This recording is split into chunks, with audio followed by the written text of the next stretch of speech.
प्रिय मित्रांनो, आज मंगळवार आणि 13 मे आणि आजच्या दिवशी आपण पाहतो की पहिल्या वाचनामध्ये की स्तेफानच्या मृत्यूनंतर त्याच्यावर जो आघात झाला आणि त्यानंतर त्याला ठार करण्यात आले, त्यावेळेला इतर ख्रिस्ती लोकांची तेथून पांगपांग झाली आणि त्यामुळे ते दुसऱ्या ठिकाणी गेले।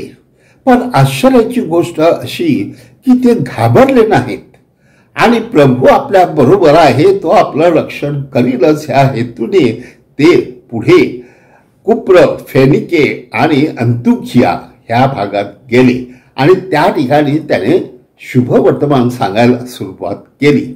आणि आश्चर्याची गोष्ट की अनेक लोक त्या ठिकाणी येऊ लागले। आश्चर्याची गोष्ट अशी की त्या ठिकाणी हेलेनी नावाचा एक समाज होता आणि त्या हेलेनी समाजातील अनेक लोक येऊन त्याची सुवार्ता ऐकून प्रभावित झाले होते आणि त्याने बाप्तिस्मा घेण्याची इच्छाही व्यक्त केली होती।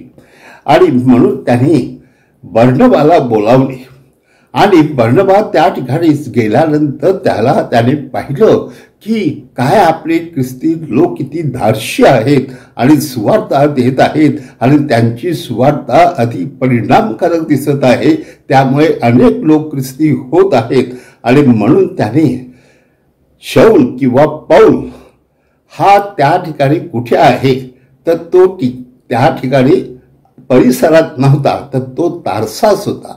मग तार्साहून त्याला बोलावण्यात आलं आणि त्या ठिकाणी पौल आल्यानंतर त्या पौलाने देखील पाहिलं आणि परमेश्वराची स्तुती केली, आभार मानले की खरोखर परमेश्वर त्यांच्या बरोबर आहे। हो माझ्या प्रिय मित्रांनो, पहिली गोष्ट की त्या ठिकाणी अंतुखिया ह्या ठिकाणी पहिली ख्रिस्त सभा निर्माण झाली।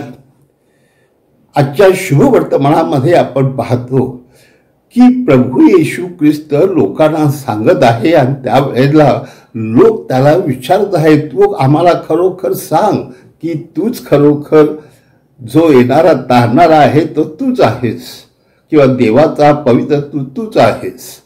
पण त्याने सांगितलं की मी तुम्हाला सगळं काही सांगितलं आहे, माझी कृत्य बघा आणि त्यावरून तुम्ही ठरवा मी कोण आहे।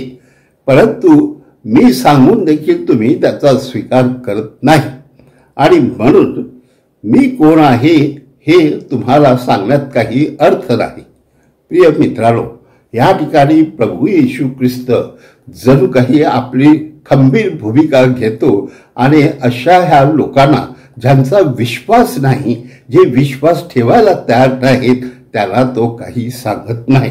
ह्या ठिकाणी माझ्या प्रिय मित्रांनो, तो एक मात्र स्पष्ट करतो की तुम्ही माझी मेंढरं नाहीत, माझी मेंढरं माझी वाणी ऐकतात, ते माझ्यावर विश्वास ठेवतात आणि माझी कृत्य बघून ते माझ्या जवळ येतात। त्याला कोणीही हलवू शकत नाही, त्याला कोणी हिसकावून घेऊ शकत नाही, कारण माझा पिता माझ्या बरोबर आहे आणि माझ्या पिताच्या हातून कोणीही हिसकावून घेऊ शकत नाही। हो माझ्या प्रिय मित्रांनो, आज आपल्याला प्रभू येशू ख्रिस्त ठामपणे सांगत आहे की आपण त्याची मेंढरं आहोत, आपण त्याच्यावर प्रीती करतो, आपण त्याचा शब्द ऐकतो आणि तो जे सांगेल त्याप्रमाणे आपण वागतो। म्हणून तो आपल्याला मेंढराप्रमाणे आपली काळजी घेतो, आपल्याला हिरव्या कुरणात देतो, तो आपल्याला विविध प्रकारे सर्व प्रकारचे संस्कार आपल्यावर घडवून आपल्याला प्रेम देत असतो। असा हा प्रभू येशू ख्रिस्त आपल्या सर्वांना लाभल्याबद्दल आपण देवाचे आभार मानूया।